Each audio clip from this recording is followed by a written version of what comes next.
гашуун сухад ганц мод энэ их төвхтэй сэдв юм билээ. Амархан байсан бол тэгээд холбогдчихл байсан байна. Нэгдүгээрт энэ манайх төмөр зам тавигдчихаар үнийн хувьд Оросын улбаны улс болон за Бүгд найрамдах дээр тусын Баян нуур талд байгаа тодорхой компаниудын хувьд бол өрсөлдөх чадваргүй болох юм бэл.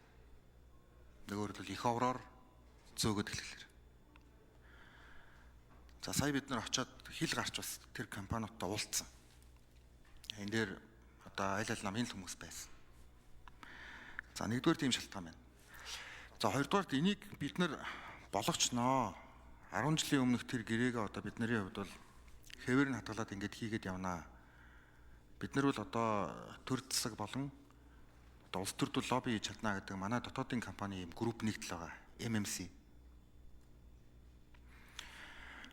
За эдгээр маань болохоор тэр нөгөө China Energy гэдэг байгаа компани ятгаад идэв юм лээ. Гээ бид нар ч одоо ингээд бизнес төлөвлөгөө нь 5-7 хамт байх хэрэгтэй шүү дээ.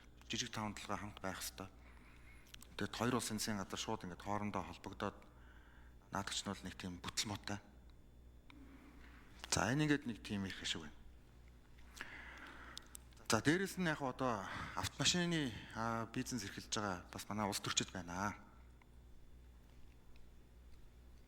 За ягаад гэхээр төмөр зам тавигдчихвал автомашины тэр нөгөө тээврүүд чинь бүгд байхгүй болох юм лээ л дээ. За энэ их тийм томоохон эрх ашигыг хүндэх юм лээ.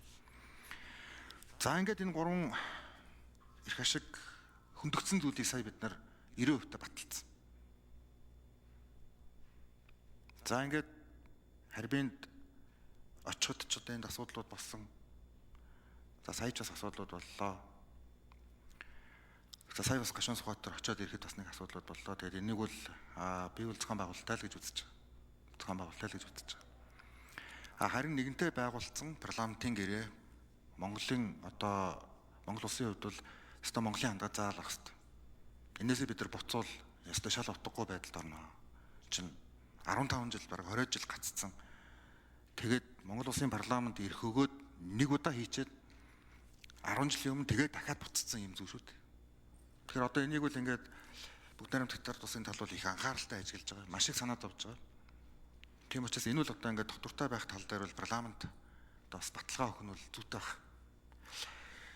За тэр юу бид нар бол худлаа шүү. Одоо за ингээд цагдаа дээр нэг асуудал. Би одоо алтан гэрэл сайд байвал бас уул нь хариулчаасаа гэж бодож байна. Би зориуд арчсан намд яагаад хууль зүйн дотоод яам очихын зүйтэй гэж үтсэн бэ гэхээр ийм хардталтууд их байдаг. За нэг тим юм боллоо. За тэрийг одоо ингээд ерхий сайд мэдж байгаа, ингэж байгаа, тэгж байгаа. Тэгээд жишээлбэл одоо нямдарч дарагч гэсэн би ямар ч мэдээлгүй байж гэнэ гэдээсэн тухайн үед бүгдээрээ шоолж ирсэн. Би алтан гэрлээс асууж ирсэн. Үнэн байгаа үү? Үнэн асуугаарай журмынхаа нөхрөөс. Одоо ингээд ажиллаа өгч байгаа юм чинь бүр илүү тодорхой ярьж өгөх байх. Тэгэхээр ийм зүйлүүд бол байдаг шүү. За жишээлбэл одоо тэр Норгийн залуучууд одоо засгийн газар ингэсэн тэгсэн гээл. Тэр өдөр бид нар бүгдээрээ хамт чуулга эхэлжсэн. Чуулга эхлээд бид нар нилээн их зүйл би гашуун сухад ганц модыг л ярьжсэн. Тэрийг одоо та бүхэн санаж байгаа хамтдаа уулзаад. Өглөө босоход тийм зүйл болцсон байсан. Тэрийг одоо хамт байжсэн хүмүүс байгаа. Би бүр цочирдоод тэгээ би алтан гэрэл сайд руу ярьжсэхгүй. Заавал чуулга эхлэх өдөр ийм юм зүйл давхцаад тахтай яах вэ? Тэгэхээр огт ийм одоо зүйлүүд одоо мдээгүй зүйлүүдийг за гүйцэж хариулъя хэрэг сайдад нэмэлт 1 минут. Ийм зүйлүүд бас байдаг шүү. За утааны асуудал болсон. За утааны асуудал яг тэр жагсаал болдгоос өмнө бараг 10 хоногийн өмнө болцсон байсан асуудал байсан.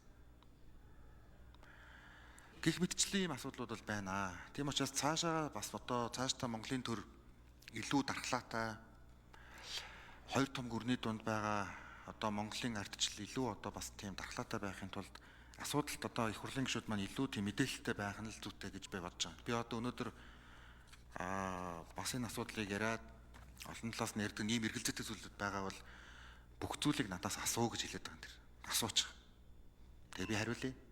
Шаардлагатай бол нотлогоо одоо хийгээд тэгэхгүй л яг үгээр ийм зүйл